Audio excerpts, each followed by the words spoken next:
Hi there, it's Laura. I am a community artist here in New Hope, Minnesota, where it is currently real snowy and gross outside. There's a lot of snow and ice. There's a ton of ice, and it's really, really terrible out there. But the helpers are helping, so I think people will be safe in the snowstorm that's happening outside right now. Um,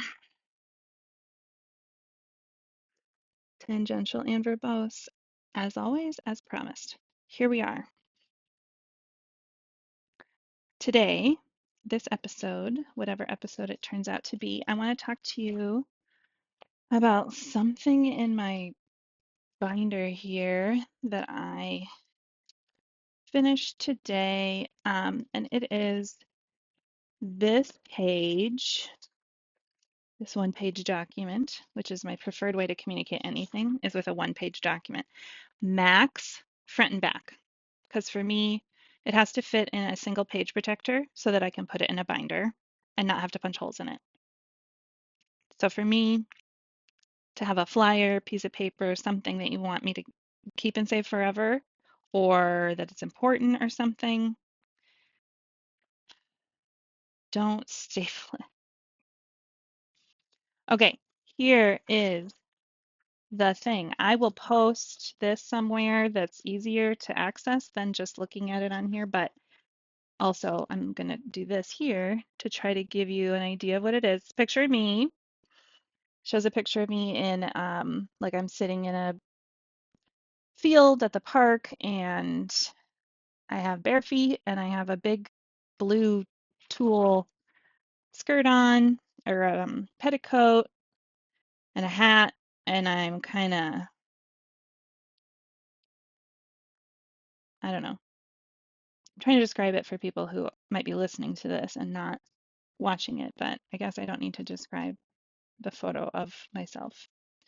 Okay, I am going to read through the document with you, and obviously I will be tangential and verbose in doing so, and hopefully we can get through the whole document, one-page document, and I can talk about the whole thing in under 15 minutes, while also putting together a new community art box and organizing an old one. So, community art lessons. Um, so when I decided that I was going to be a community artist, that felt like it then I was going to do community art lessons. So here I am. Um, Hi, friends and neighbors. During dark times, we must come together to care for each other.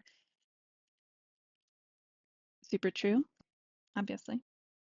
Ooh, a friend is heading over to Body Double with me. I wonder if they will get here before I'm done recording. We'll find out. Okay. During dark times, we must come together to care for each other. I'm autistic, which means I'm quite good at focusing hard on one thing.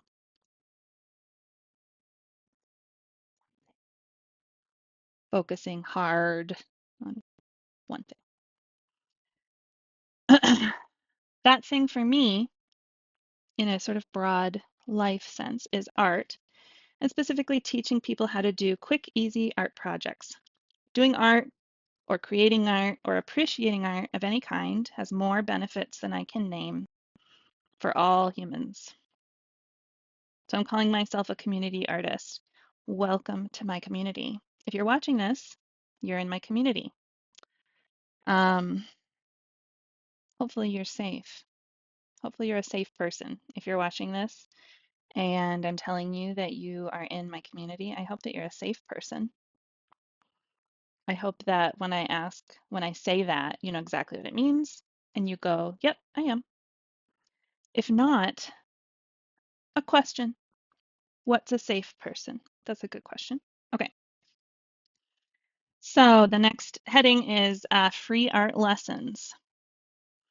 I am now your connection to free, easy, safe, and sustainable art lessons.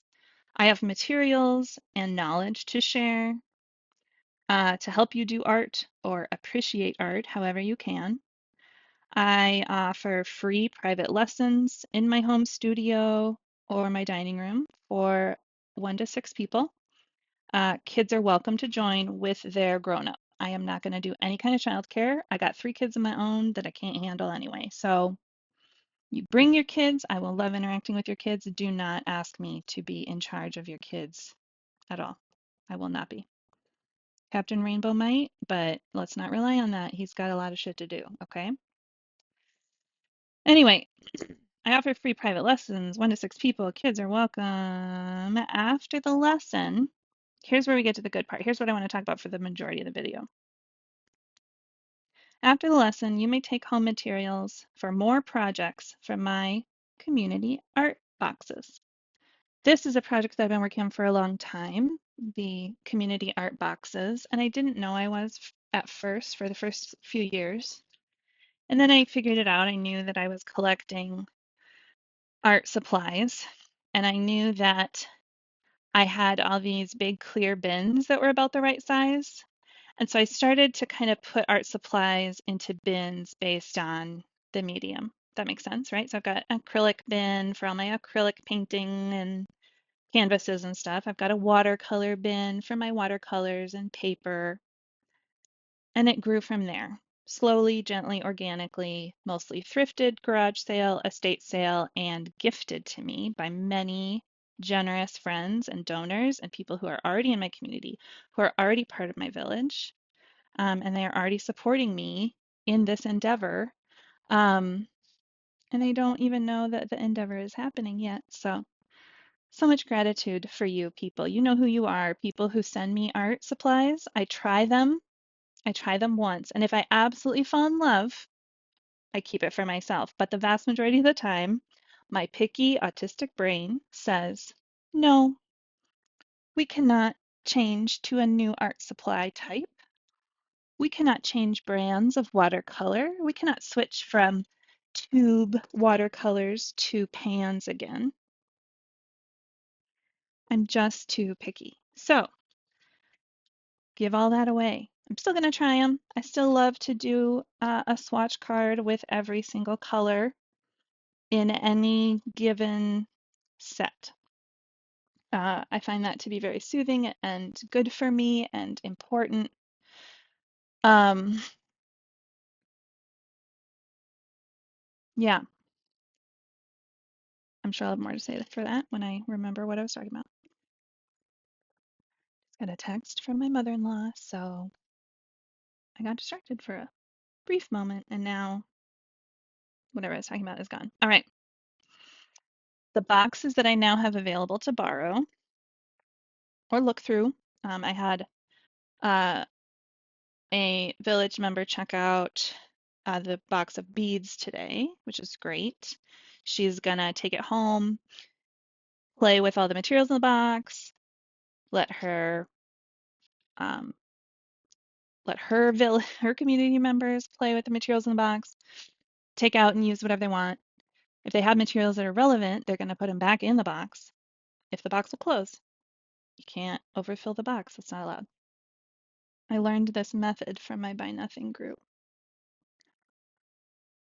Anyway, the following boxes are available. I've got so far watercolor painting, craft and acrylic painting, beads, embroidery, collage, paper mache, which is where all of the collage, like finally we're going to give up on this ever being used for any collage. We will finally allow this paper to move to the paper mache bin where it will be smushed into something with Mod Podge at some point. So the paper mache bin, the bottom half of the paper mache bin is just strips of paper from wherever. Drawing and coloring is another one. That's the one that I have pulled out, I think. Yeah, and that's the one that I want to go through a little bit later and try to sort of edit if we have time. I've just been putting stuff in there and it's full, and so I need to stop buying things, stop, look through it, clean it out, etc. So that's my plan. I'll do that off camera now that I've told you what it is. What I will show on camera is how I make a community art box in the very, very, very beginning when I first try a new medium of any kind. Today, I got a box from Dick Blick, and it is rare for me to buy brand new art materials, but I've been waiting a long time to try to find some usable thrifted or secondhand oil paints, and it hasn't happened. So I finally allowed myself to go ahead and buy brand new oil paint. I've never tried it. I've been afraid of it. I've been afraid of it being smelly. I've been afraid of it taking so forever to dry. I've been afraid of having to use chemicals. I've been afraid of all of it. Bob Ross uses oils, and I really love Bob Ross. I think I may have watched all episodes that he's put out. Maybe not. Oh, there's the box that I was looking for to show you. Anyway, I want to paint like Bob Ross, and Bob Ross uses oils, and you can sort of replicate the process, but he uses oils. So if you want to paint like Bob Ross, suck it up and learn how to use oil paint, I guess, is what I'm saying. Okay, community art box I am going to start making for oil paints. So here is my box. It's a clear bin. It's important to me that it's clear so that I and whoever is using it can just see as much as possible of what's in it. This one's secondhand. You can see I've repaired it with bright pink duct tape.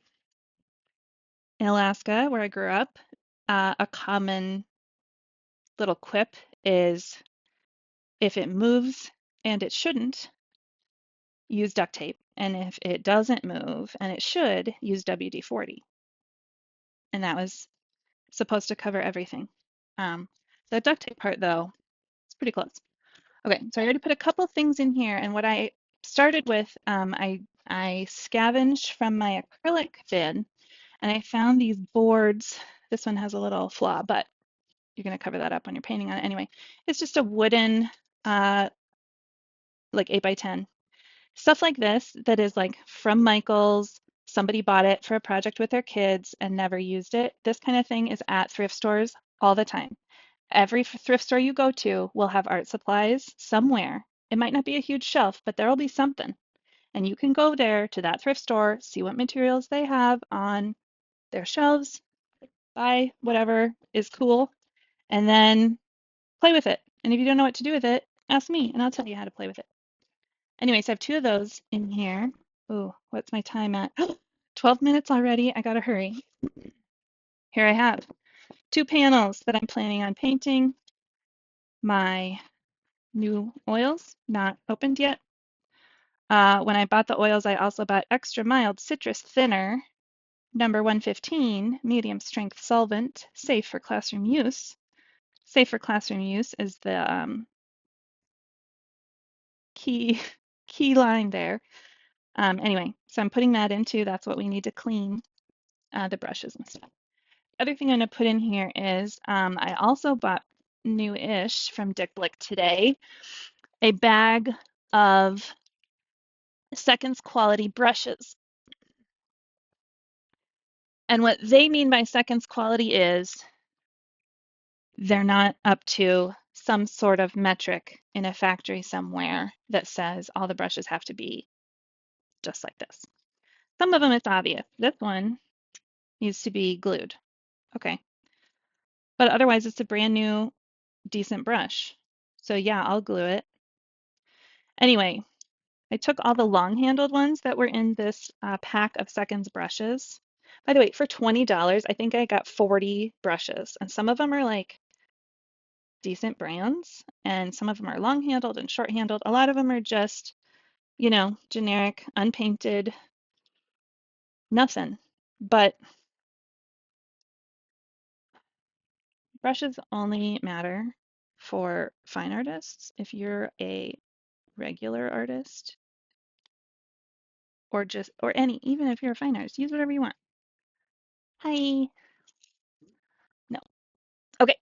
These are going in the box because that's the last thing I need. All I've got in this box is something to put it on, the paint.